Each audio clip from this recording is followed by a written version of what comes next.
Okay. All right, welcome. How's everybody? Good, bright sunny day. All right. So hope you're doing well. Are there any papers I need to collect from last week? So if you haven't sent those via email, I know I get lots of emails, but you can guarantee that I probably received it if you sent it through email. But if you did bring a hard copy, I can collect it. So just one. Okay. All right. So we've got chapter 12 this week, and so you'll see part A PowerPoint for chapter 12 posted, and then next Tuesday we'll have the exam. The study guide is already posted for that, so you can go to our home page here and just your study guide folder. So posted it this morning, so you can begin looking over all of that content for those 3 chapters. So I'd like to wait till Thursday for questions, but I will pull this up on Thursday and you can ask specific questions, especially about chapters 9 and 10, because we'll still have some content for chapter 12 to go through. If you haven't got to the assignments from last week yet, you still have the rest of today, so they're due today. So please take advantage of getting a few more points. And there's some great sections in your textbook chapters that go over some application from the chapter content. So you can still do those.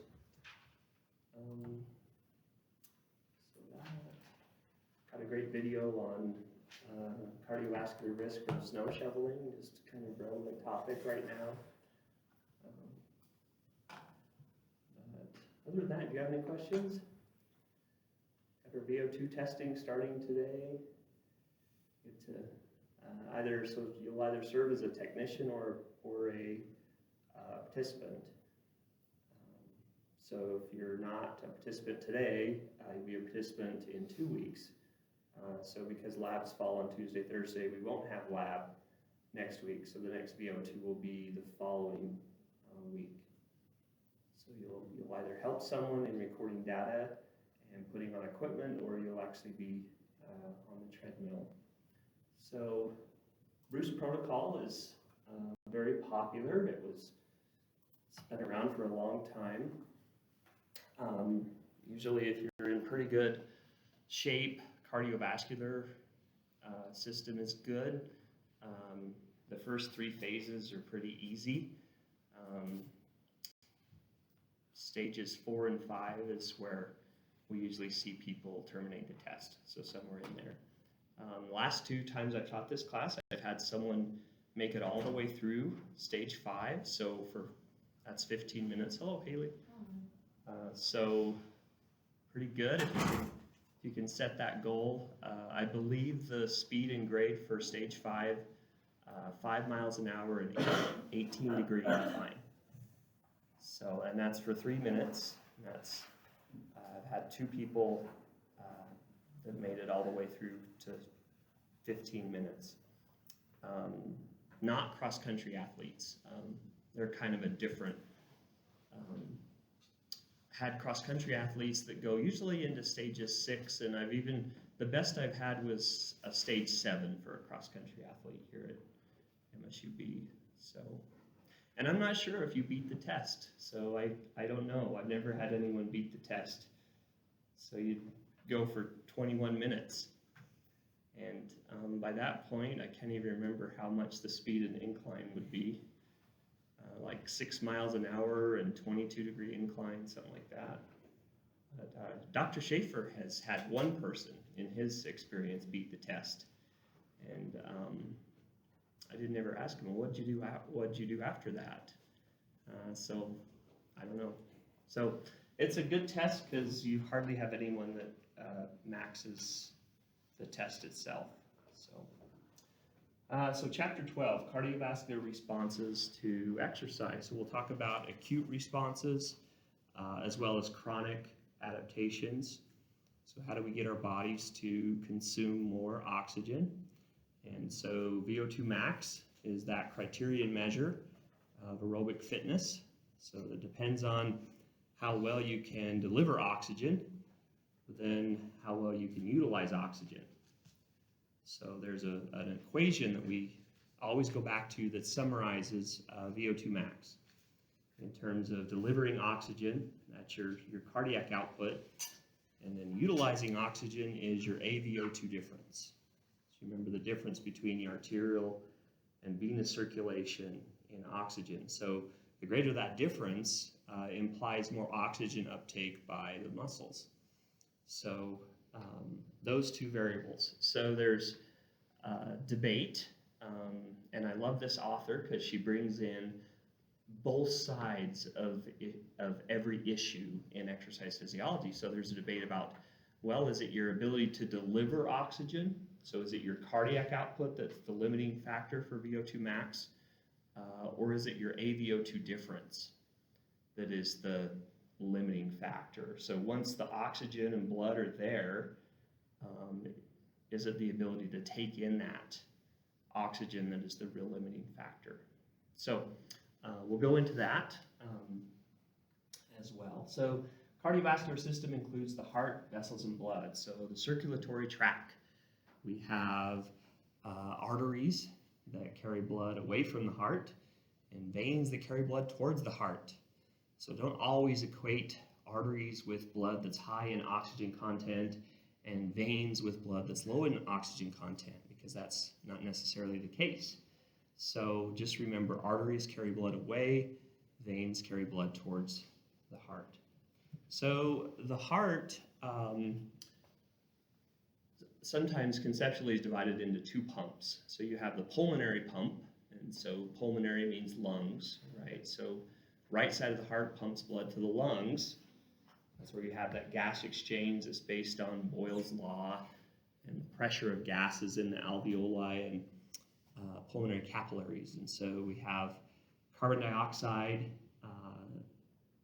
that diffuses into the alveoli, oxygen from the alveoli into the blood, and then we return to the left side of the heart via the pulmonary veins. And so to the left atrium, from the left atrium to the left ventricle, and then to the aorta and the entire systemic circulation. So the lungs and the heart have their own separate circulation. So the coronary circulation or the bronchial circulation, respectively. Okay, so just a little bit of anatomy on the heart. This is stuff you probably had if you've had A&P, so you've memorized the different parts. But blood initially enters from the systemic circuit into the right atrium. There are 3 vessels that empty into the right atrium, so the superior and inferior vena cava. So the superior vena cava drains everything above the heart. The inferior vena cava drains everything below the heart. And then the heart itself has the coronary sinus that drains into the right atrium.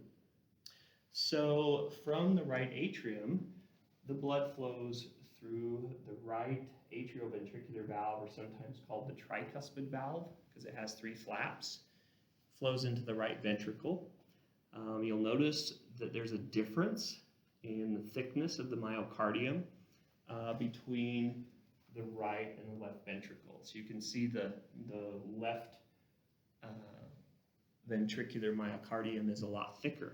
So it's pumping blood against greater pressure to the entire systemic circulation, whereas the right side just pumps blood to the lungs. So that's right there locally. You don't have a lot of pressure that the heart is working against. So the myocardium doesn't increase in thickness as much as the left side. So the heart is a lot like skeletal muscle. So you lift weights, and what happens to your muscles? Skeletal muscles. Usually they get bigger, right? They get thicker. So the heart, in much the same way, in this process of pumping blood, adapts. So it changes. So the left ventricle is stronger. Hey, Michael, I'm glad you made it. Yeah. Yeah. Okay, so left ventricle increases in thickness, so we call it myocardial hypertrophy. Now, getting back to the path of blood flow, so from the right ventricle, we pump blood through the pulmonary semilunar valve, so pulmonary semilunar valve, and we have a right and a left pulmonary artery that pumps blood to the lungs.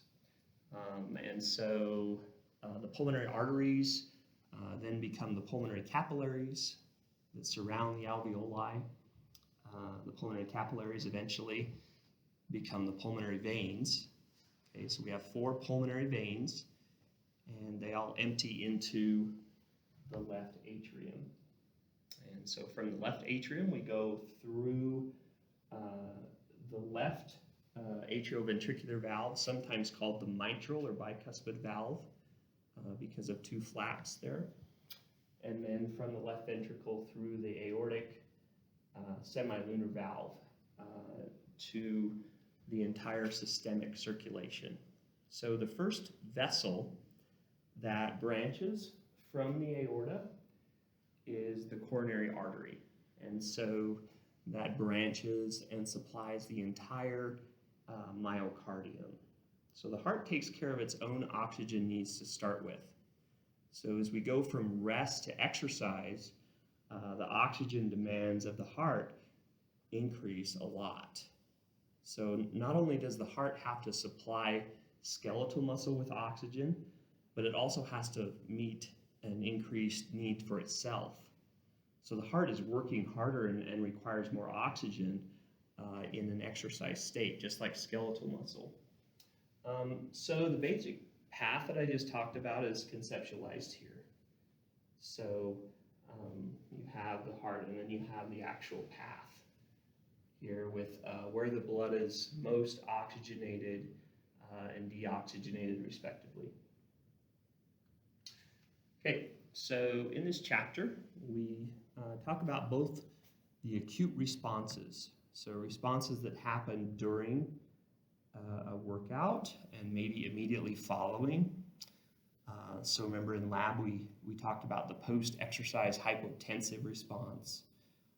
But we also talk about long-term changes. So why is it that when people do endurance type activity that they become these incredible endurance machines that express greater fatigue resistance?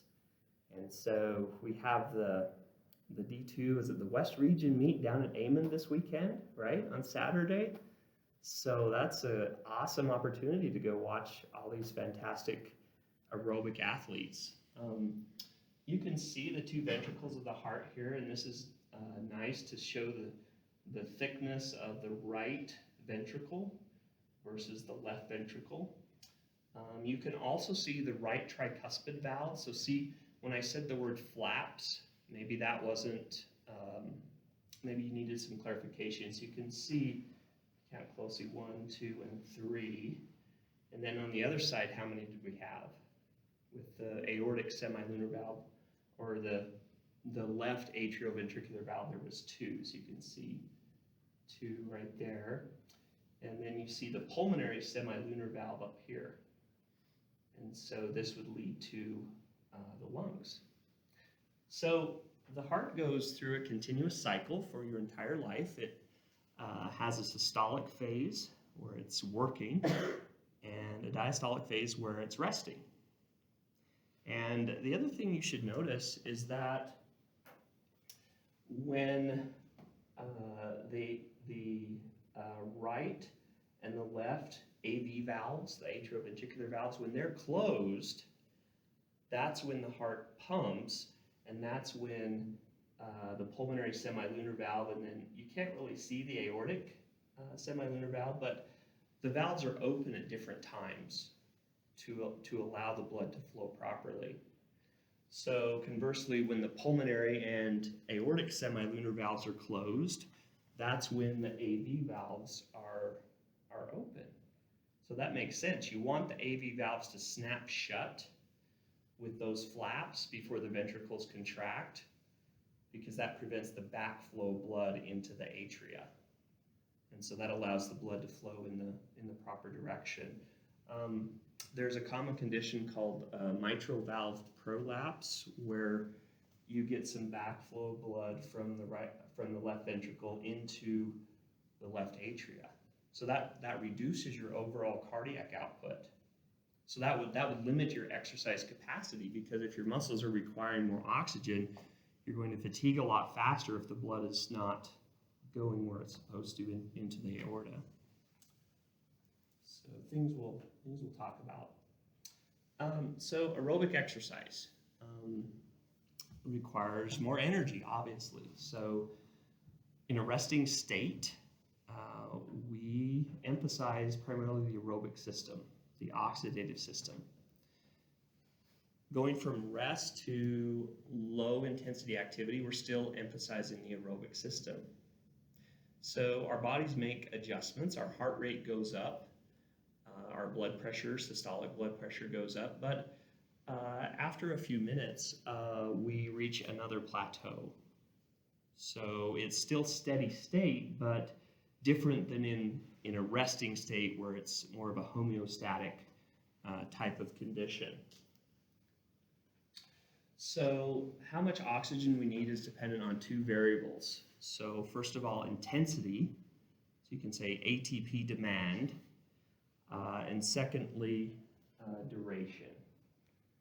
So going all the way back to our very first lecture back in September, intensity and duration, that really determines the demand for energy. So it's our body's ability to supply that energy that changes with training. So we're better able to meet the energy demand as we achieve a higher level of conditioning. So this chapter, much like the last two chapters, will be divided into different categories of exercise. So short term, basically your daily activity type of activity. Number two, your traditional cardio type exercise, greater than 30 minutes, moderate to heavy in intensity, although it's still submaximal. We're still in a steady state, but much higher. And then incremental exercise, so our Bruce protocol type of protocol. Okay, so key concepts from chapter 12, very important. So you'll have a chance to do some calculations here in just a little bit. We need to understand the Frank-Starling law, okay, sometimes called the Frank-Starling mechanism. Okay, so the heart is a lot like skeletal muscle.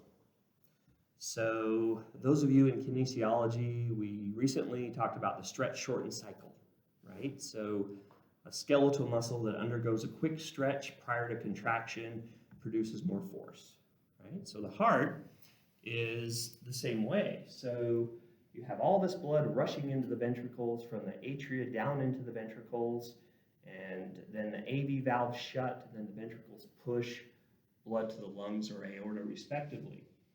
Well, the heart muscle has a lot of recoil, just like skeletal muscle has recoil. So as the blood is rushing into the ventricles, those ventricles are stretching. And so the heart muscle itself is stretching, a lot like skeletal muscle. And because contraction of the heart quickly follows that stretch, you get more blood ejected from the heart. So how much time do you have between heartbeats? Not a lot, right? If your heart is beating 60 times per minute, okay, not a lot of time. If your heart is beating 180 times per minute, like it will be in the Bruce protocol, sometimes even more than that, your heart has very little time to fill with blood before the next beat. So remember, what's the heart doing between beats? It's filling up. So you have very little time between beats for the heart to fill prior to the next contraction. So the heart undergoes this rapid stretch due to the rapid filling of blood into the ventricles. And so that produces a greater recoil effect. an elastic type effect, whatever word you associate with just this big rebound of tissue, like skeletal muscle, that results in greater stroke volume. So what is stroke volume? Let's review. The amount of blood pumped per beat, right? The amount of blood pumped per beat. So if the heart is contracting more forcefully because of this rapid increase in volume, in blood volume, then you're going to get a higher stroke volume. Okay? So the amount of blood in the heart prior to each beat, and it's the left ventricle that we're really concerned with because that's the systemic circulation, but the amount of blood in the heart prior to each beat is called the preload. It's called the end diastolic volume. End diastolic volume. So at the end of the diastolic phase, and what's the heart doing during the diastolic phase? It's filling with blood, right? So at the very end of the diastolic phase, just before the atrioventricular valve snaps shut, that's the end diastolic volume. So the amount of blood in the left ventricle just prior to when the heart contracts to push the blood out. So we call that the preload. Isn't that a lot like the stretch, shorten cycle? Because during the stretch, what are you doing with your skeletal muscles? So if I was to jump and I undergo a quick stretch prior to the jump, what am I doing during the stretch? I'm preloading those skeletal muscles, right? That's the preload. That's the stretch phase where we're storing all of this elastic energy that we can use on the contraction. So the blood coming into the heart provides this preload that enhances the force of contraction on the next heartbeat. So that's really important. So then it becomes a question of how do we get more blood back to the heart? Because if you have a decreasing amount of time between heartbeats, it becomes more difficult to get more blood back into the heart, doesn't it? The heart has less filling time between beats. So if your heart is beating 60 times per minute, there's more time between beats versus if your heart is beating 200 times a minute. There's very little time for the heart to fill up with blood. The heart can't pump what it doesn't have.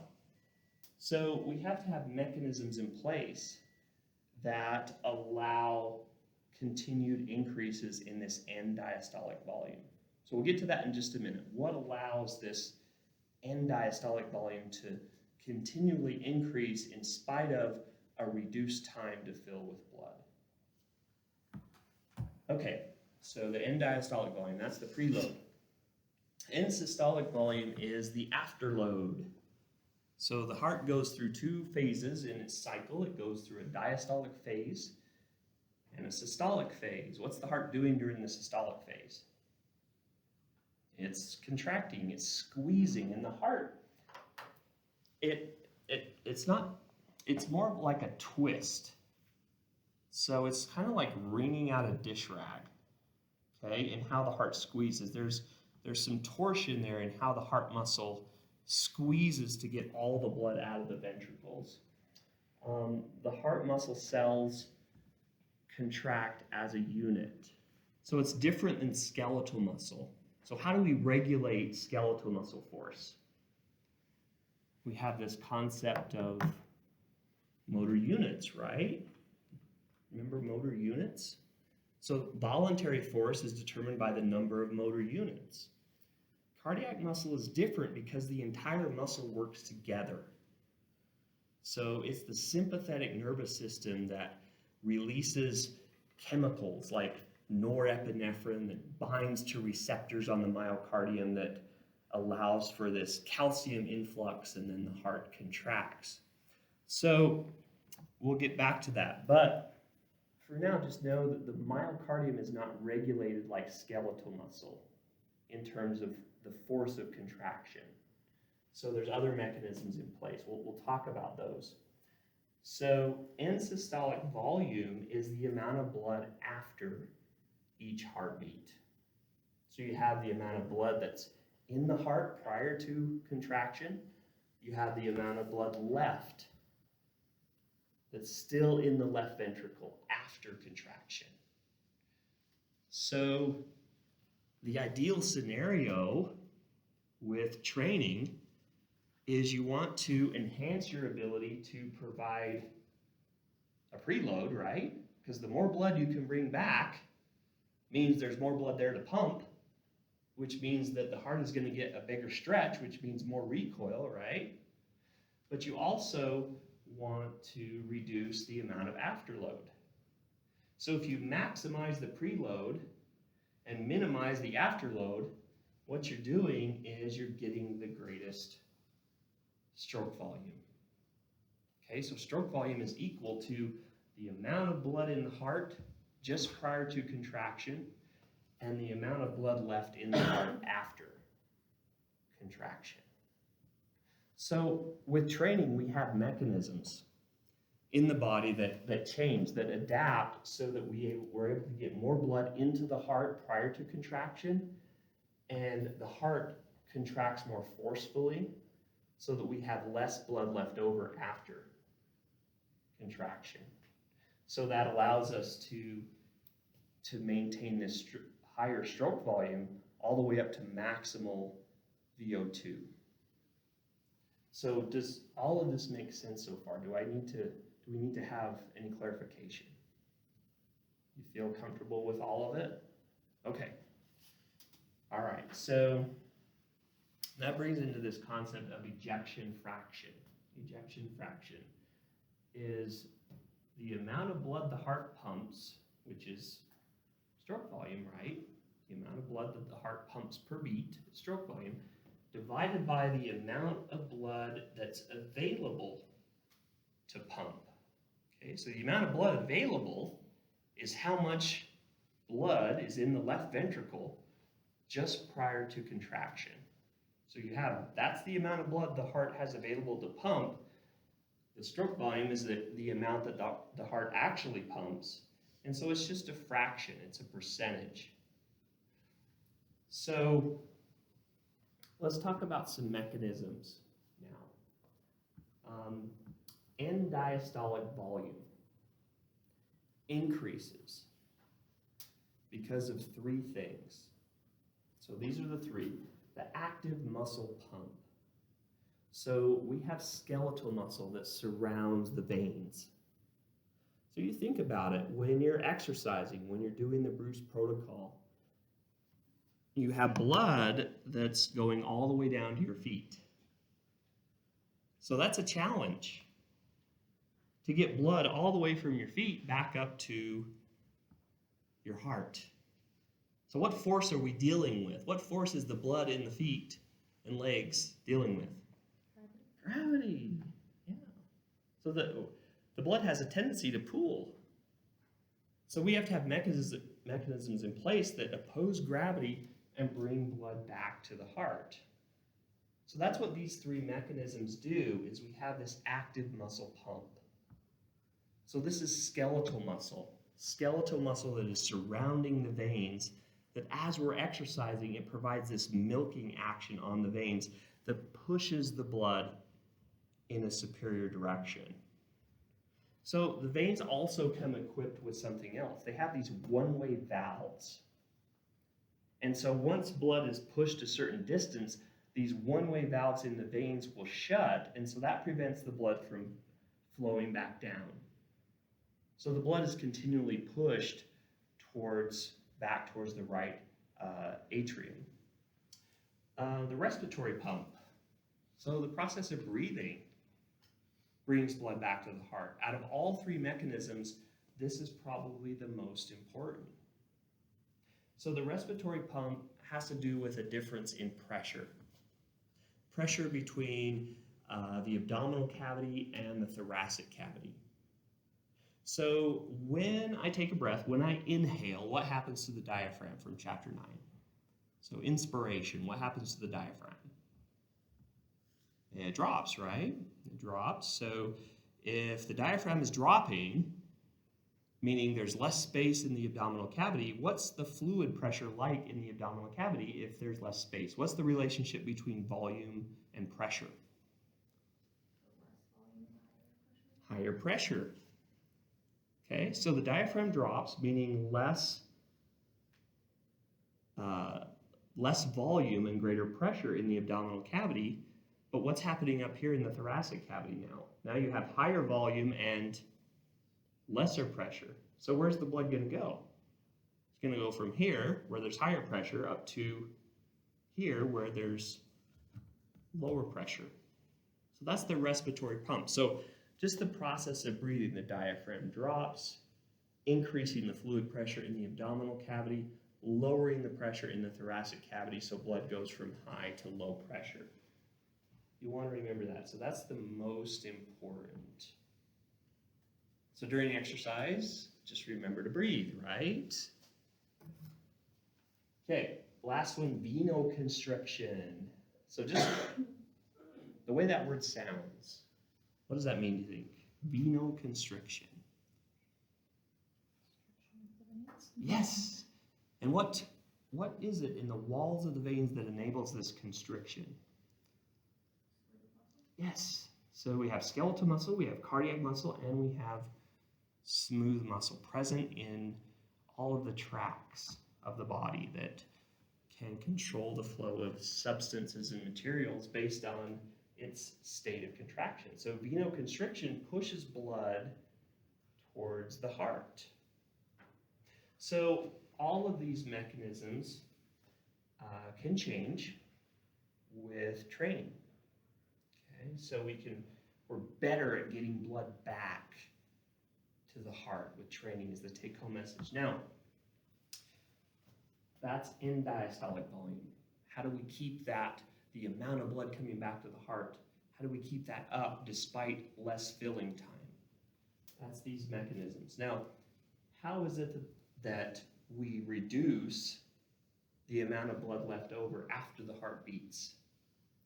Okay, so we want, remember, to have the greatest stroke volume, we want the end diastolic volume to be really high and the end systolic volume to be really low. So mathematically that, if this one's high and this one's low, you're going to get a really good stroke volume, so the amount of blood pumped per beat.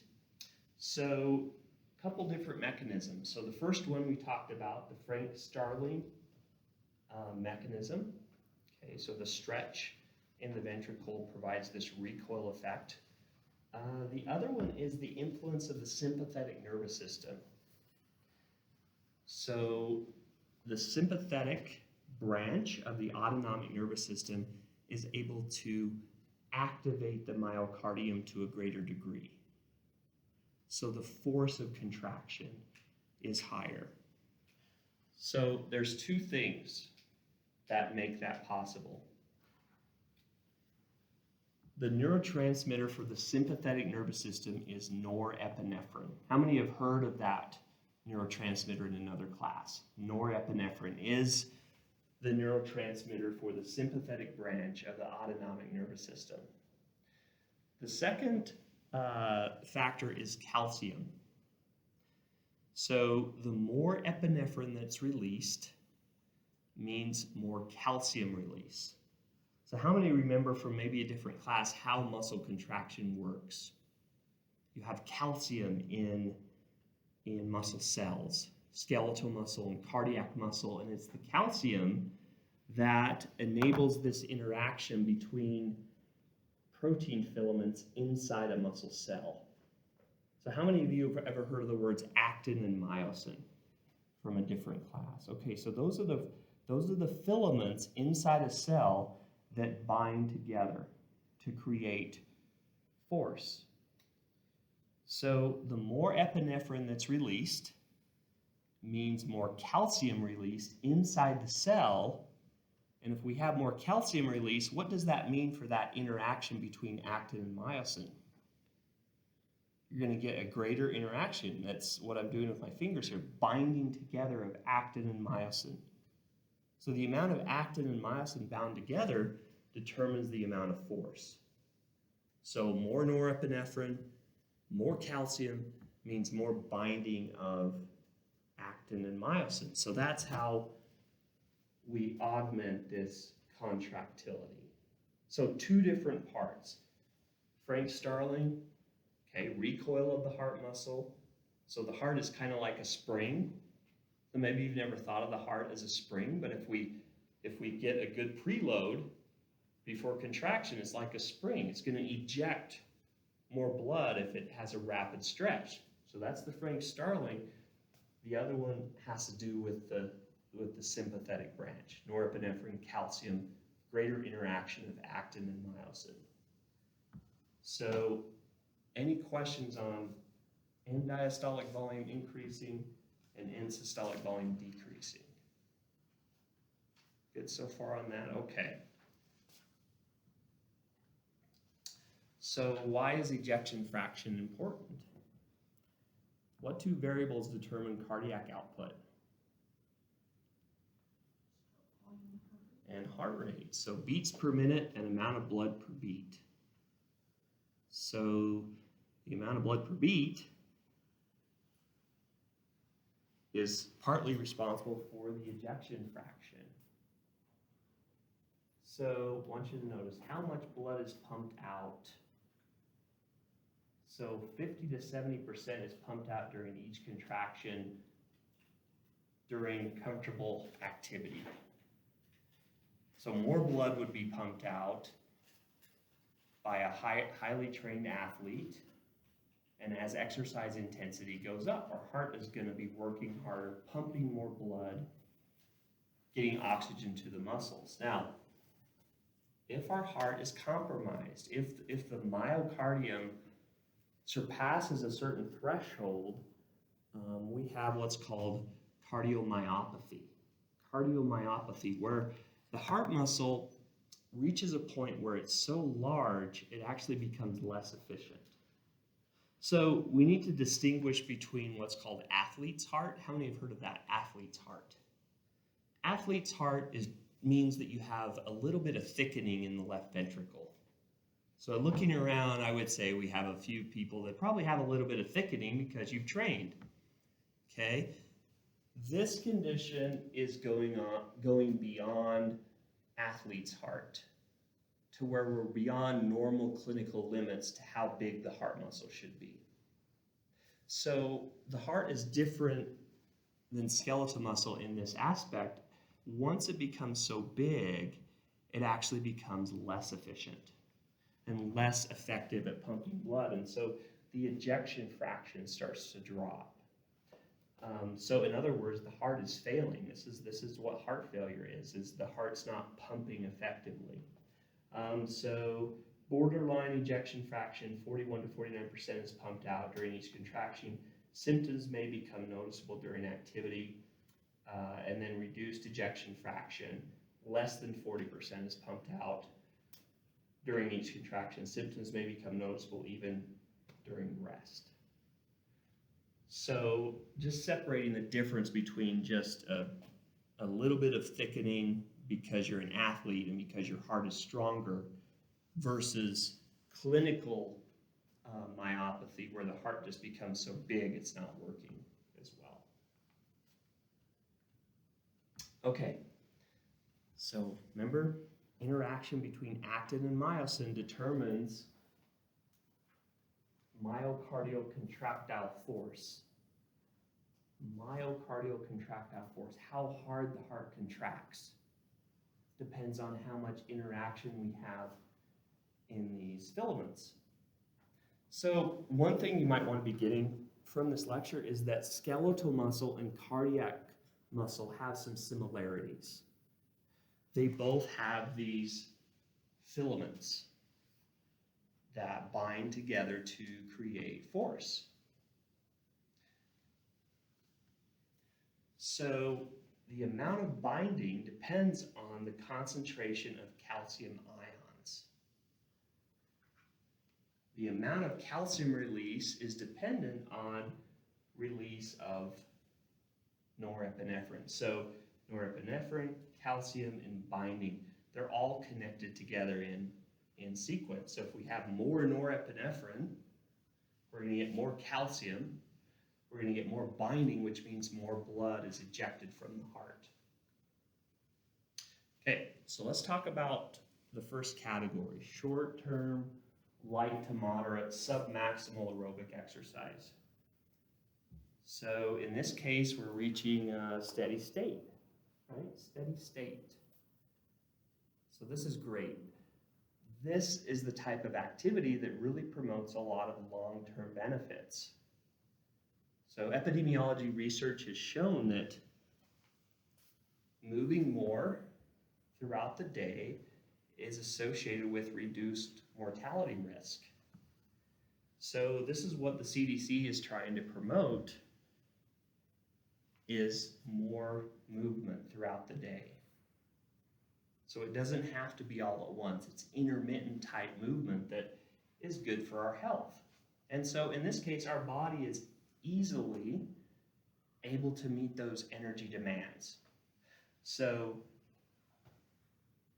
this type of activity has a very low demand, and so through metabolism, we're able to supply the ATP. So we have those energy systems, those three energy systems that can supply the energy to meet the demand. So variables such as cardiac output, stroke volume, the resistance to blood flow, how much oxygen the heart requires, all those things depend on factors like work rate or load. Okay, so think of that as intensity. Environmental conditions, okay, so especially exercise in a hot, humid environment will promote a higher heart rate versus the same intensity in a cooler environment. And then, of course, your fitness level. So going from rest to low intensity exercise, the first thing we get is withdrawal, parasympathetic withdrawal. So heart rate is dependent on a balance between the parasympathetic and sympathetic nervous system. Okay, so if we have a withdrawal of the parasympathetic, the heart rate is going to immediately increase. Okay, so that heart rate increases. And so as exercise continues, further increases in heart rate are due to the influence of the sympathetic nervous system. So how many of you knew that all by itself, without any influence from the parasympathetic or sympathetic system, the heart would beat 100 times per minute, all by itself. So the heart has specialized cells that enable it to beat all by itself, an innate rhythm of 100 beats per minute. So why is it that as you're sitting here, your heart rate is probably down around 60 beats per minute? So the innate rhythm is influenced by what system? Parasympathetic. So the heart all by itself can beat 100 times per minute, but in resting conditions, the parasympathetic nervous system overrides that innate rhythm. So most of you have a pretty low resting heart rate. You're all young, fairly good physical condition. Your resting heart rate is going to be somewhere between 50 and 60 beats per minute because the parasympathetic system overrides that innate rhythm. Okay, now beyond that, so we go from rest to exercise, oxygen demands increase. If the parasympathetic system withdraws its influence, then the heart rate is immediately going to go up. So then what if we need a heart rate that's greater than 100 beats per minute? Which happens with exercise, especially max testing. Then it's the sympathetic system that is involved to further accelerate heart rate beyond 100 beats per minute. So the heart itself has an innate rhythm that is affected by a balance of sympathetic and parasympathetic systems. Okay, so as we've done in lab, you notice that with exercise, you had an increase in systolic blood pressure that was brought about by an increase in cardiac output. Now, when we went over this, we talked about how the diastolic didn't change very much. Okay, so the heart is resting, we're getting vasodilation in blood vessels, and so sometimes the diastolic may even go down just a little bit, may go down slightly because of this vasodilation. So if we look at this, the small rise in systolic blood pressure and the lack of change in diastolic blood pressure causes just a small increase in mean arterial pressure. So mean arterial pressure, taking into account both systolic and diastolic. We have just a little bit of an increase because of the increase in systolic blood pressure, but again, not much change in diastolic. Okay, so total peripheral resistance, like we've discussed in lab, is because of this vasodilation. So why do blood vessels dilate? It has to do with chemicals that are released by cells on the inside of the vessels. Chemicals like lactate, potassium. What does NO stand for? Nitric oxide? Yes, good. That's right. Nitric oxide is produced by these cells that line the interior of these vessels that promotes dilation of smooth muscles in the walls of these vessels. Okay, so total peripheral resistance can be calculated like this. Okay, so total peripheral resistance equals mean arterial pressure divided by cardiac output. Okay, so it works like this: as cardiac output goes up for a given mean arterial pressure, total peripheral resistance goes down. So that's just the way the math works. Okay, so let me provide you with an example. Yes? So this is saying that the veins dilate when we increase, but The arteries would dilate. the arteries, okay, and then the veins would constrict to get it back up to the heart. Yes. So you have the arterial, good question. So you have the arterial side of the circulation, and what's the objective of the arterial side? To deliver oxygen to muscles. So it has to be dilated. What do you have between the arterial and venous side of circulation? Capillaries is right. So that's where you have the exchange of gases and nutrients and so on. So you have the arterial side and you have the venous side. Both have different objectives. So on the arterial side, the objective is to get as much oxygen as possible to the active tissue. So that's skeletal muscle. The exchange of gases and nutrients takes place in the capillaries, but once you get over to the venous side, because we want that end diastolic volume to be maintained or increased, what do we have to do? We have to constrict on the venous side to get blood back to the heart. So you got dilation on the arterial side to get oxygen into the muscles. On the venous side, you have constriction to get blood back to the heart. Does that make sense? Okay. All right, so myocardial oxygen consumption, how do we measure it? You multiply two variables together. What is the stress on the heart? How can you tell how much stress the heart is under with exercise? There's two things that you multiply together. You multiply heart rate and systolic blood pressure. So the demand of exercise on the heart is called the rate pressure product. How demanding the exercise is on the heart. Rate pressure product, and you get that by taking heart rate and systolic blood pressure. So with increasing intensity, what happens to heart rate? Goes up, right? What about systolic blood pressure? Also goes up. So you're getting more workload on the heart with increasing exercise intensity. Okay, so that brings in to discussion different types of exercise.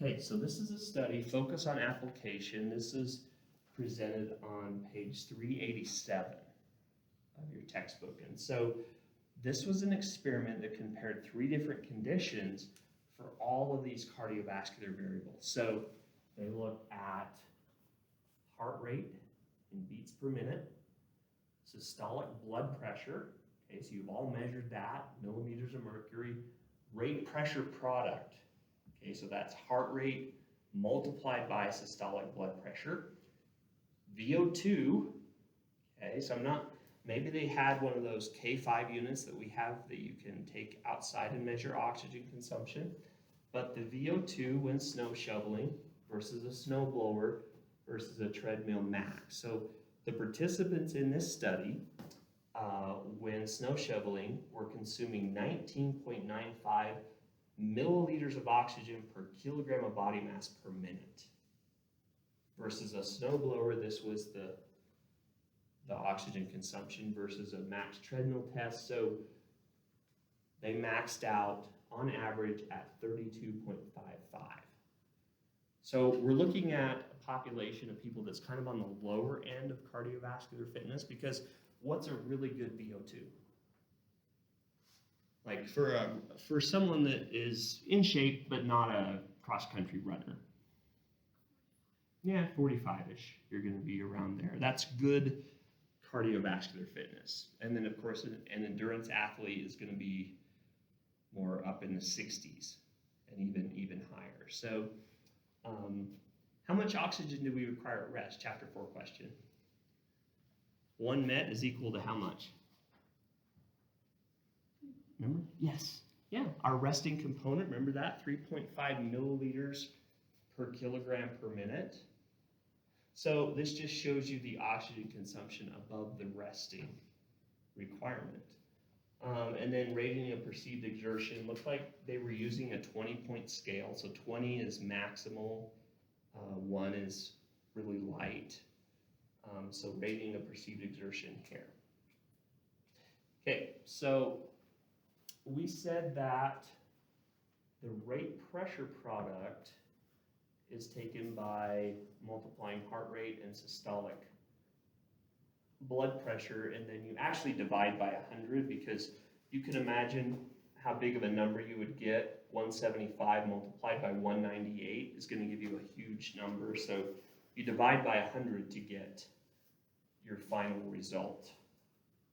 So rate pressure product is stress on the heart. How much stress is your heart under? So I want you to look at the difference in oxygen consumption between snow shoveling. You're getting 19.95 milliliters of oxygen per kilogram per minute. Treadmill max test, you're getting more, 32.55 milliliters per kilogram per minute. But look at the rate pressure product. 347 versus 324. So you're consuming less oxygen, but at the same time placing more stress on the heart. You see that? Rate pressure product is stress on the heart, and at the same time getting less oxygen to your muscles. That's really intense exercise where there's probably a significant anaerobic component. Versus over here, 324 means less stress on the heart, but getting more oxygen consumption. So the question here, how could the disproportionate increase in myocardial oxygen demand, okay, i.e. rate pressure product, relative to lower VO2 during snow shoveling be explained? So the answer has to do with intrathoracic pressure. What does the prefix intra mean? Intra anything means what? Within or between? Within, right? Intra is within. Inter is between. So intrathoracic pressure. Where's your thorax? What are we talking about? Thoracic. That's the thoracic cavity, right? Intrathoracic pressure. So you've got this intrathoracic pressure on the heart that is compressing blood vessels. So if you're compressing blood vessels, you're getting less blood return to the heart, less blood supply for the heart, which means the pressure has to go up. If you're pressing a vessel, the blood flowing through it is going to increase in pressure. It's like what happens if you turn on a garden hose and put your finger over the end. What happens to the pressure of the water flowing out? It increases, right? It's the same thing here. You're compressing blood vessels, which increases the pressure of the blood flowing through those vessels. So I have a little clip for you here on this topic.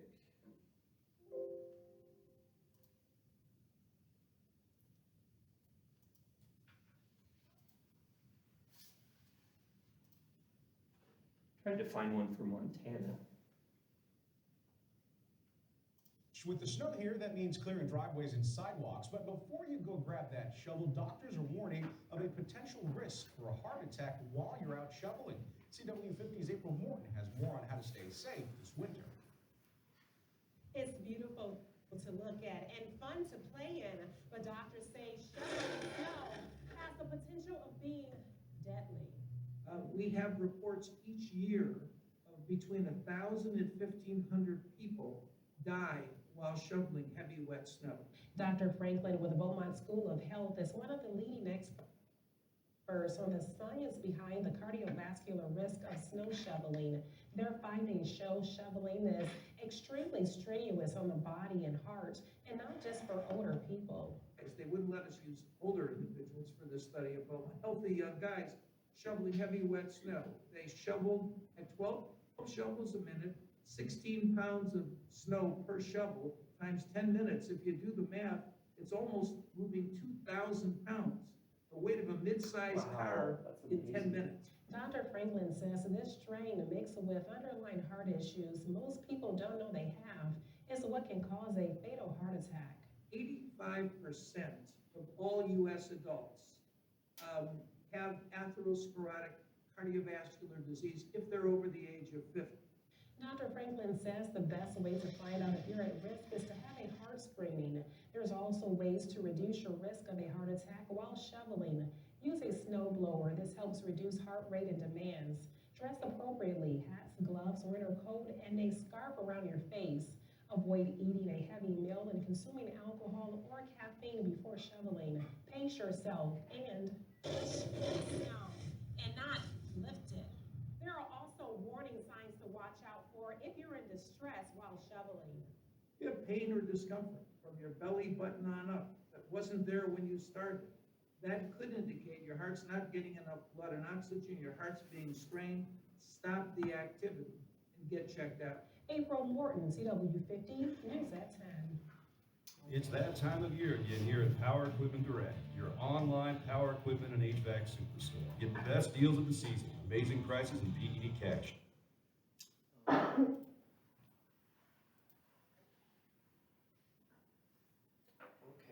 so we have our activity coming up, so let's take a look. So for each of those categories of exercise, we have the response of different variables. So let's go through these. So Q with a dot over the top, that's cardiac output.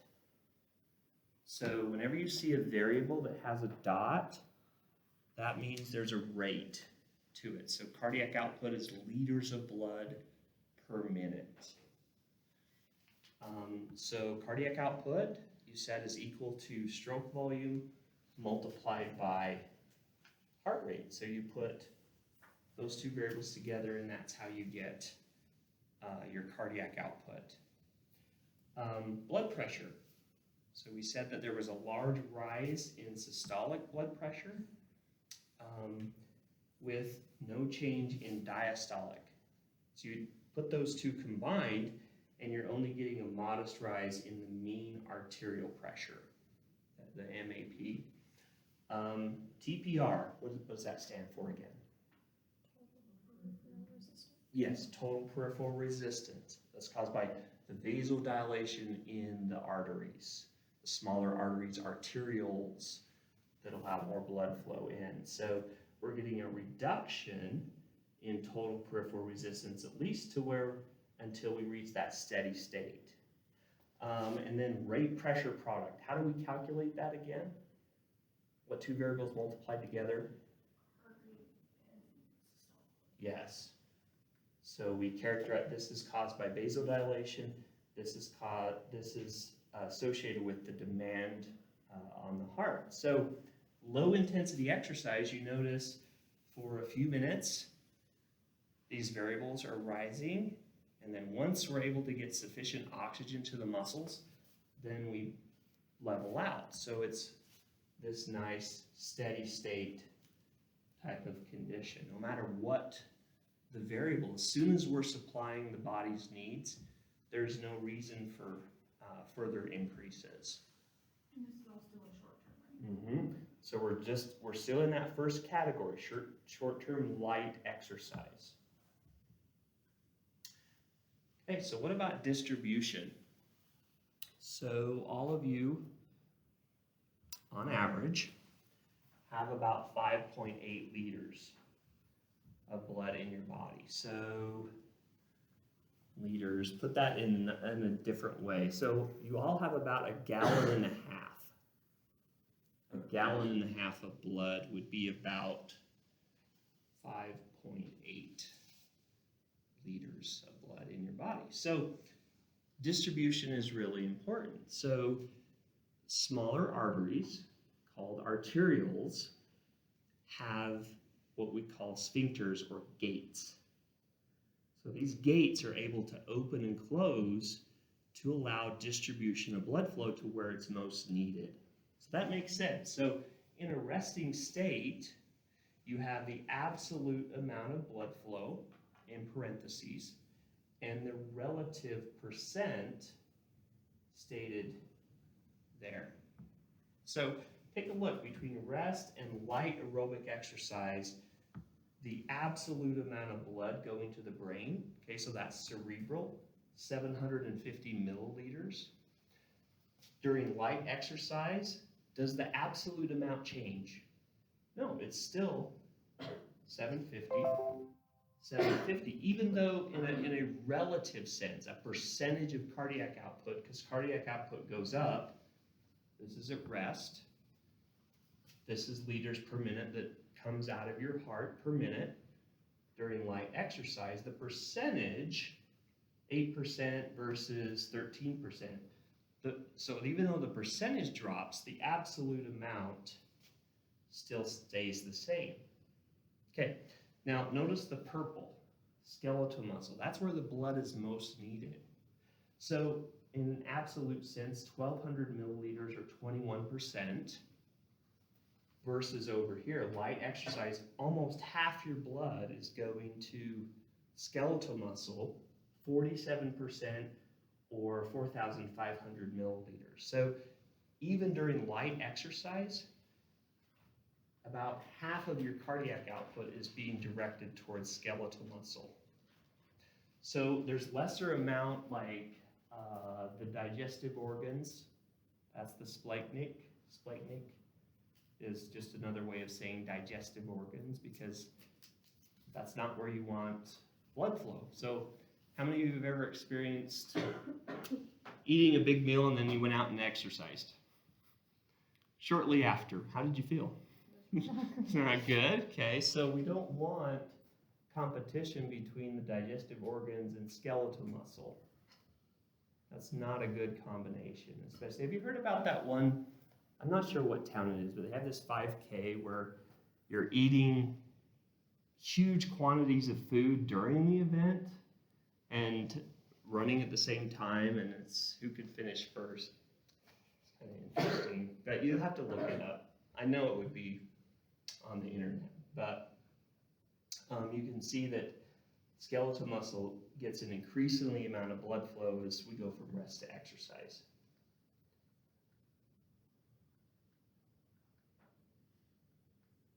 Okay. All right, so we're coming up on the activity portion of class. You're going to want to pull up the PowerPoint because these equations will be helpful to calculate these variables. So just to start with, pulse pressure, systolic blood pressure minus diastolic blood pressure. Okay, so that's the first equation you'll need. So mean arterial pressure. Okay, so we need to determine how to calculate that. It's not as simple as taking the systolic and diastolic, adding them together and dividing by 2. Because we spend different amounts of time in the systolic phase and diastolic phase. So if we're spending different amounts of time in those phases, we can't just add them up and divide by 2 to get the mean or the average. So for resting mean arterial pressure, you have 2 different options. You can use either option and you're going to get exactly the same number. And I encourage you to try it on the activity we have coming up in just a slide or 2. You can use this option or this option and you're going to get the same resting mean arterial pressure, exactly the same. Okay, that's rest. Exercise is this equation right here. So it's a little bit different. So when you're considering exercise, mean arterial pressure is calculated like this. So notice that we need the pulse pressure from up here because we use it to calculate resting and exercise mean arterial pressure. Total peripheral resistance equals the mean arterial pressure divided by the cardiac output. So if you calculate the mean arterial pressure, either rest or exercise, and you have that, and then you know the cardiac output, you can calculate the total peripheral resistance. So next is the rate pressure product, and you've already studied how to calculate this. So it's heart rate times systolic blood pressure, and then you get a really big number, so you just divide it by 100. So your textbook on page 354 talks about y divided by 100. It's just to reduce the size of the number. Okay, so here's 2 parts today. So we'll finish off class with this activity. So what you're going to do is you have rest, and then you have 1, 2, 3, 4, 5 different categories of exercise. So you're given heart rate, systolic blood pressure, diastolic blood pressure, and cardiac output. You're going to add 3 columns to this table. So on your paper, you can have this up here, but you're going to want to have a column for mean arterial pressure. You're going to have another column for total peripheral resistance, and you're going to have a last column for rate pressure product.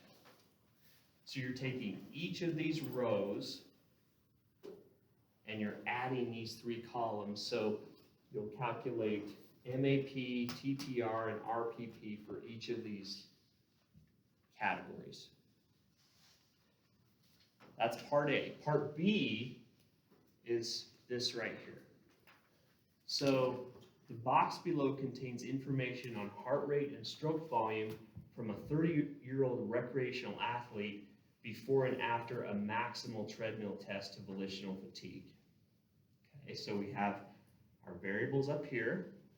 So mean arterial pressure, heart rate, stroke volume, cardiac output, total peripheral resistance. So your objective is to calculate the cardiac output. Okay, so you got to take heart rate times stroke volume. Okay, notice that stroke volume is in what units?